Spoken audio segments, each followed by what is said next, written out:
আজকের যে কর্মী সম্মেলন হলো সেটি তারপরে শেষ হবে।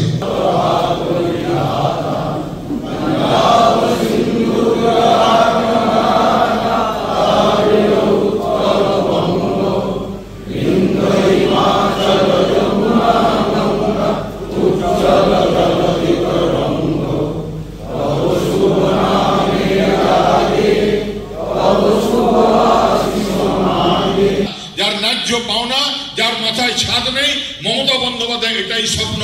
বাংলার যারা গরিব দুর্বল মানুষ, যারা খেটে খাওয়া মানুষ, তাদের মাথায় ছাদ আর গরম ভাতের সন্ধান দেওয়াই মমতা বন্দ্যোপাধ্যায়ের স্বপ্ন।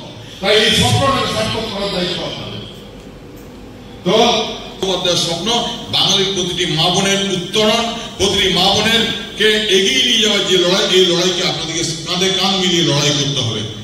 আর দ্বিতীয়ত হলো যে পরিষেবাগুলো আছে তার মধ্যে অন্যতম হলো ঘর। আপনারা জানেন যে 100 দিনের টাকা বন্ধ করে দিয়েছিল এই বিজেপি সরকার।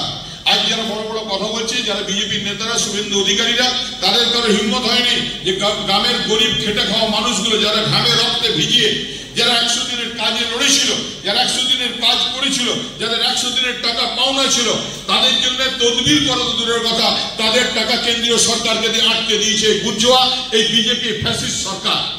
বেটি মমতা বন্দ্যোপাধ্যায় আমার আপনার সবার নেত্রী। মমতা বন্দ্যোপাধ্যায় বাংলার মানুষের প্রতি দায়বদ্ধতা আছে। তাই 100 দিনের খেটে খাওয়া মানুষের পাই পয়সা মমতা বন্দ্যোপাধ্যায়ের সরকার, মামাটি মানুষের সরকার মিটিয়ে দিয়েছেন। তাই তো পেয়েছেন তো।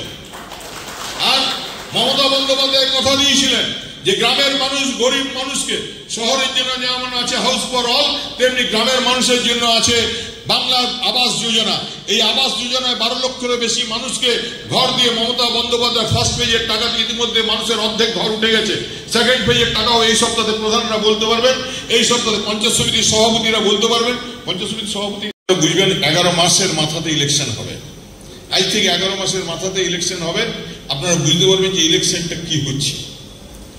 বিজেপি একদম রে রে করে ঝাঁপিয়ে পড়বে, নখ দাঁত বার করবে, টাকা পয়সা পুলিশ প্রশাসন সব পাল্টে যাবে। এরা এবারে মরিয়া হয়ে লড়াই করবে। এবারে বাংলা দখল করার জন্য বিজেপি মরিয়া হয়ে লড়াই করবে।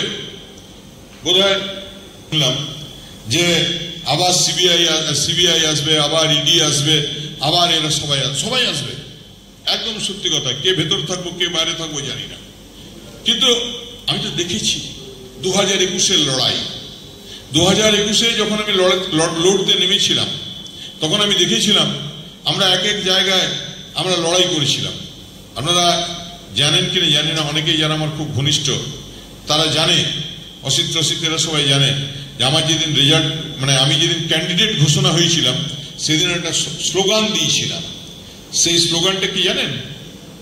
Enjoy election. আমি বলেছিলাম এনজয় ইলেকশন। আমরা সত্যি ইলেকশনটাকে এনজয় করেছিলাম। আজ আপনাদেরকে বলে যাচ্ছি, জামুরিয়াতে ইলেকশনটাকে আপনাদেরকে এনজয় করতে হবে। কারণ আমি 2021-এ দেখেছি যারা আমার দলের কেষ্টবিষ্টু নেতা, তাদের অনেকের মাথাতেই ঢুকে গিয়েছিল যে তৃণমূল বোধহয় ক্ষমতাতে আসবে না, বিজেপি ক্ষমতায় চলে আসবে। তখন সবাই মোটামুটি বড় বড় লিডারদের সঙ্গে যোগাযোগ রাখছিল।